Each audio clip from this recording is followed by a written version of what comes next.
Merhaba güzel insanlar. Birlikte Gelişelim kanalına hepiniz hoş geldiniz. Bu videoda hayallerinizi ve arzularınızı gerçekleştirmek için yola çıkarken şükran duygusunun çekim yasasında size nasıl yardımcı olabileceğini özellikle vurgu yaparak şükran pratiği yapmayı yani şükran yasasını öğreneceksiniz. Şimdiden söyleyeyim, bir sonraki videomuzda yani gelecek pazar yayınlanacak olan videoda benim de hayatımda uygulayıp çok güzel sonuçlar aldığım şükür etmek yani minnettarlık uygulamalarını sizlerle paylaşacağım. Bugün içten şükran ve sevgi frekansında titreşmenize yardımcı olacak temel bilgileri, güçlü yöntemleri, ipuçlarını ve daha fazlasını bu videoda gelin hep beraber öğrenelim. Şükretmek, çekim yasası sisteminin anahtarıdır ve tüm kapıları açar. Elimizde olana, kendi sağlığımıza, varlığımıza, sevdiklerimizin sağlığına ve varlığına, sahip olduklarımıza ve olmaya devam ettiklerimize, aldığımız her nefese, yediğimize, içtiğimize daima şükretmemiz gerekir. Şükretmemek elimizde olana değil, olmayana bakmaktır. Kıtlık bilincidir. Neye bakarsak onu görür ve onu yaşarız. Şükretmek ise bolluk bilincidir. Var olana baktıkça var olana enerji vererek çoğaltır ve büyütürüz. Daha önceki videolarımdan bildiğiniz gibi çekim yasasının temeli dünyaya verdiğiniz enerjinin karşılığında geri aldığınız şey olduğu fikridir.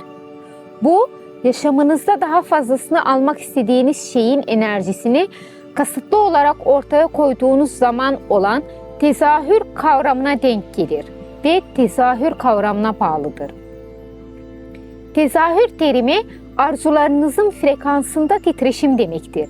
Örneğin diyelim ki romantik bir aşk hayatı istiyorsunuz. Genellikle kişisel gelişimciler örneklere bununla başlar ya. İşte bağlanabileceğiniz ve hayatınızı paylaşabileceğiniz tek kişiyi bulmaya da hazırsınız.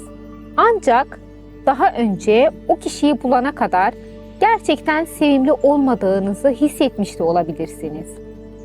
Aslında aşkla ilgili olumlu duyguları hissetmeden önce aşk hayatınızda ortaya çıkana kadar beklediniz.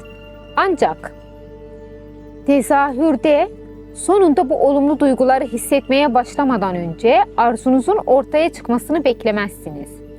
Yani bu duyguları hissetmek için o kişinin hayatınızda olmasını beklemezsiniz. Bunun yerine şu anda bu olumlu duyguları hissetmek için kendinize izin verirsiniz. Gelecekteki partneriniz hayatınızda göründüğünde nasıl hissettiğinizi hayal edebiliyor musunuz? Size sevildiğini ve saygı duyulduğunuzu ve değer verildiğinizi nasıl hissettiriyor? Beklemek yerine şu anda sevildiğinizi, saygı duyulduğunuzu ve değer verildiğinizi hissetmenize kendinize izin verseydiniz ne olurdu ve nasıl hissederdiniz?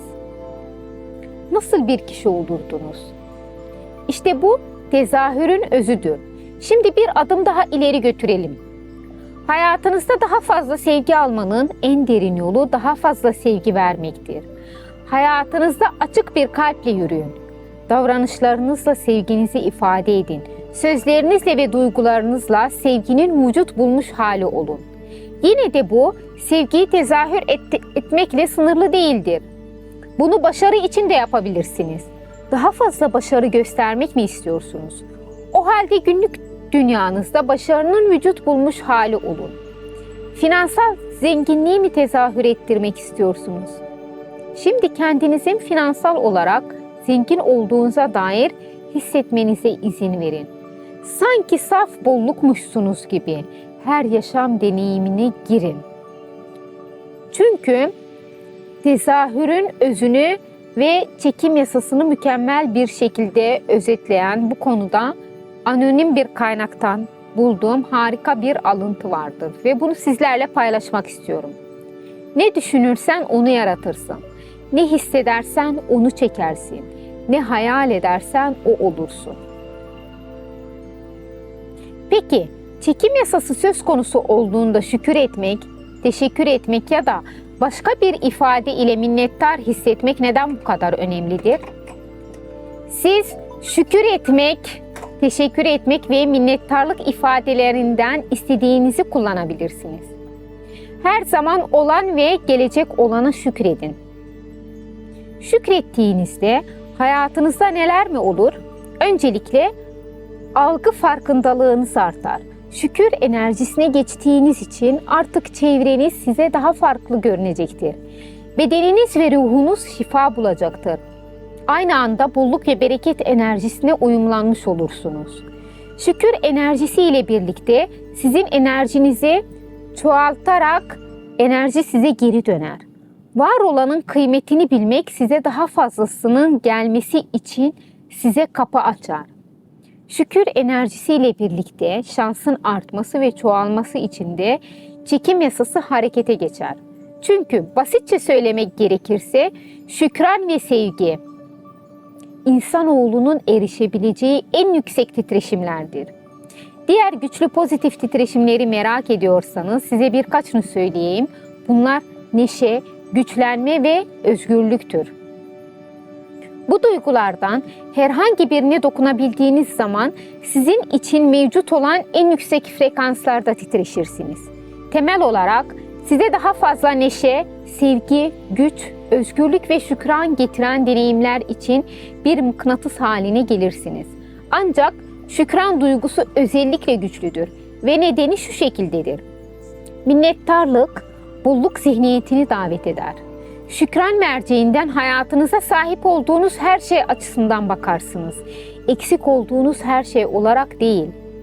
Sahip olduğunuz her şey için minnettarlığınızı ifade ettiğinizde aslında bundan daha fazla lütfen evrene diyorsunuz.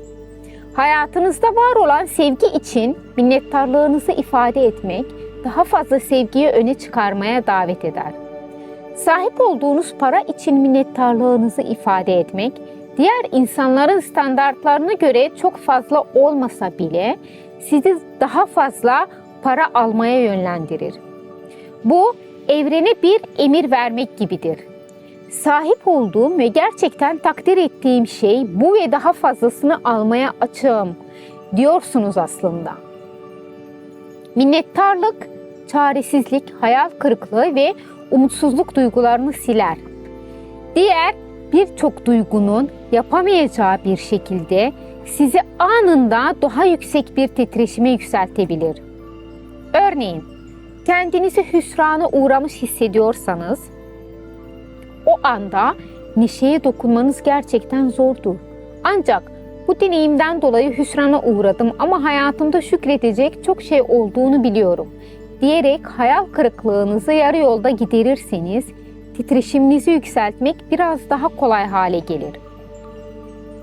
Şükretmek kişinin geliştirebileceği en basit ama en güçlü alışkanlıklardan biridir.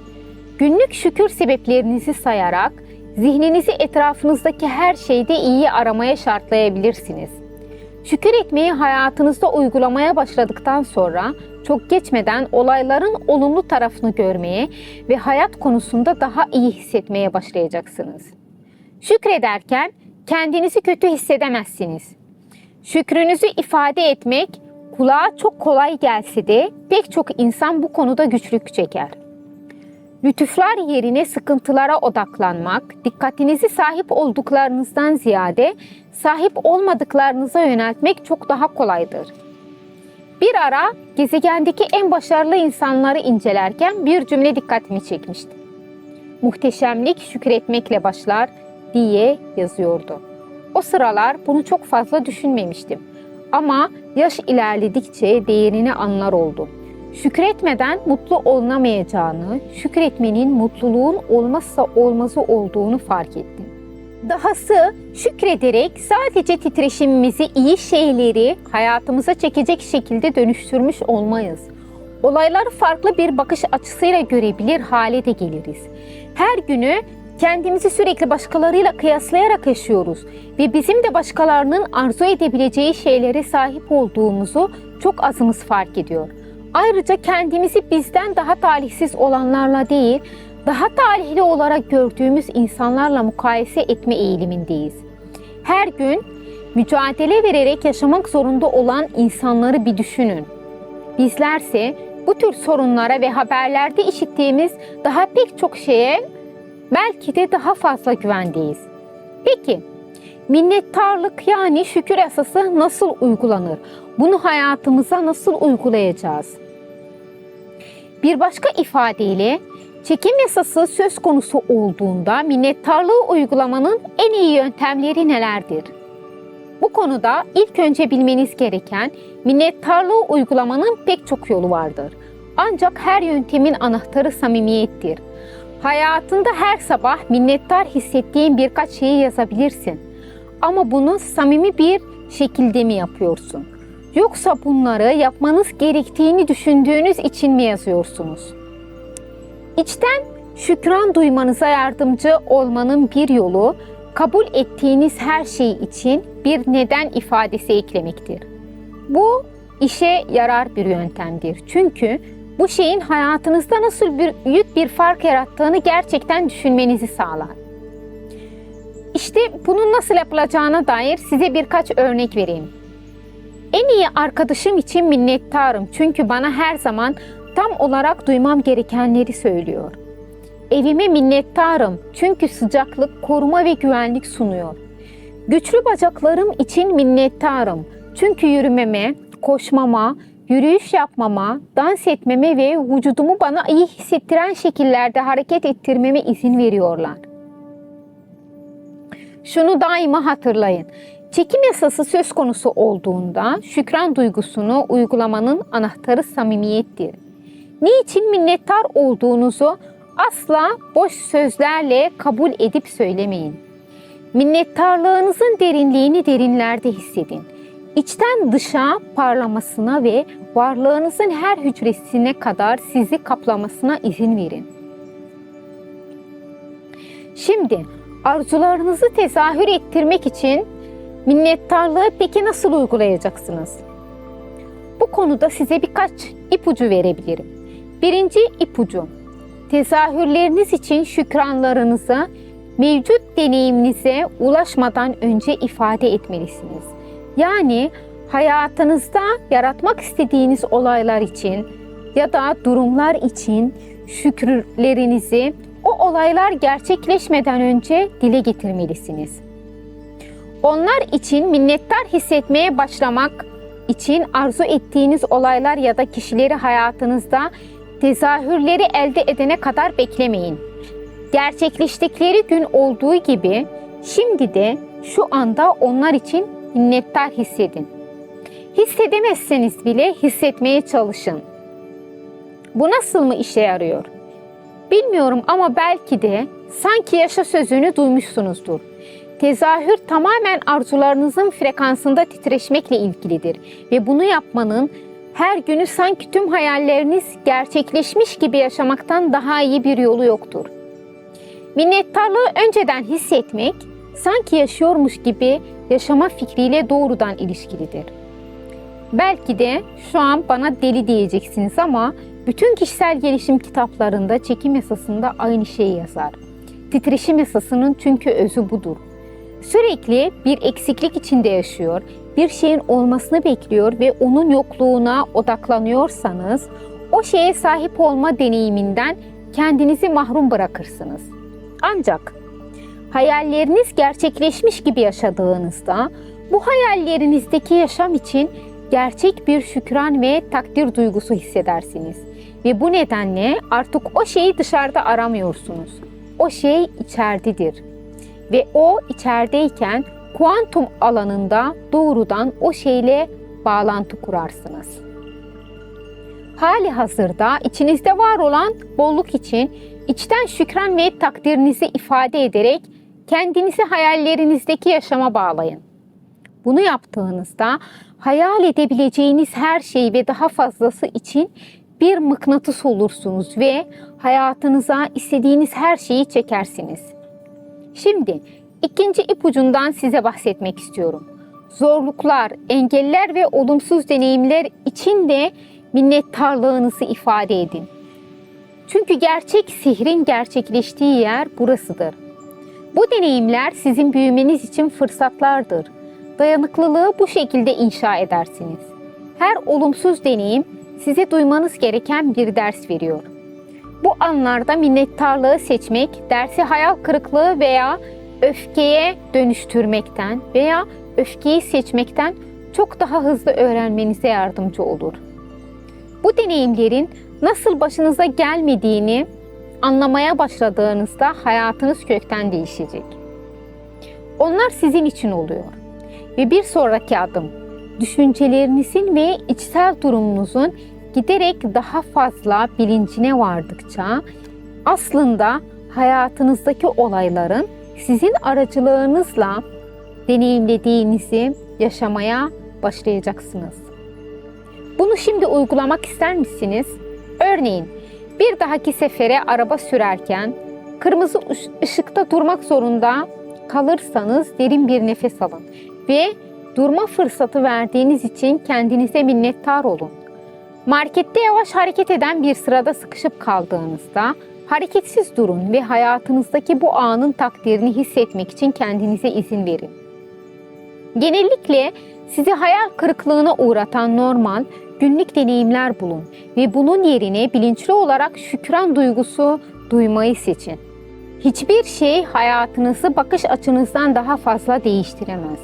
Bakış açınızı bilinçli olarak değiştirdiğinizde ve düşüncelerinizin gücünü anladığınızda iç dünyanıza hakim olursunuz. Ve iç dünyanıza hakim olduğunuzda hayatınıza hakim olursunuz. Şimdi elinize bir kağıt kalem alıp sahip olduklarınıza bakarak 50 tane şükür cümlesi yazmanızı rica ediyorum. Çünkü bu size çok iyi gelecek. Örneğin, sağlıklı olduğum için şükrediyorum. Gören gözlere sahip olduğum için şükrediyorum. Beni istediğim yere götüren ayaklarım olduğu için şükrediyorum. Bugün karnımı doyurduğum için şükrediyorum. Ellerimle yazı yazabildiğim için şükrediyorum. Burada ismini veremeyeceğim çok sevdiğim bir arkadaşımdan çok güzel bir şey öğrendim ve sıkıca kucakladım onu. Başına işiyle ilgili çok olumsuz bir durum gelmişti. Kendi kendine ben bu kadar bilinçaltı çalışması yaparken ve dua ederken bu olumsuz deneyimi yaşamanın mutlaka bir sebebi vardır demiş ve gitmiş şükür namazı kılmış. Gerçekten gözümden yaşlar aktı. Olumsuz bir deneyim böyle mi güzel karşılanırdı? Aradan bir hafta geçmeden iş yerindeki durum tamamen arkadaşımın lehine dönmüştü. Bizler ne kadar güçlendik diye kendi kendimizi sınarız oysa zaman zaman. Bu tarz deneyimleri nasıl karşılarsak sonraki zamanlarımızı da karşılama frekansımıza göre yaşarız. Olumsuz enerji alanına inersek olumsuz deneyimler, olanı olduğu gibi kabul ederek yükselirsek ise olumlu deneyimleri hayatımıza çekeriz. Ayrıca başka güzel bir şey daha paylaşmak istiyorum. Hep istemek için Müslümanlıkta namaza yaklaşıyoruz. Hep iste, hep iste. Biraz da şükret olsa ne güzel olur değil mi? Bugün kılabildiğim namazlarıma önce şükür namazıyla başlar oldum. Bu arkadaşıma ben de böyle bir farkındalık yarattığı için çok teşekkür ediyorum. Bir önceki videoda ve bu videoda bahsettiğim temel yasalara göre yaşıyoruz. Bu yasalar dünyayı, bedenlerimizi ve zihinlerimizi kullanmak kılavuzudur aslında. Bu yüzden lütfen bunları hayatınızda uygulayın. İzlediğiniz ve dinlediğiniz için teşekkürler. Videoyu beğendiyseniz videoyu beğenip yorum yapıp kanala destek olmak için kanala abone olursanız çok sevinirim. Sevgiyle kalın, hoşça kalın.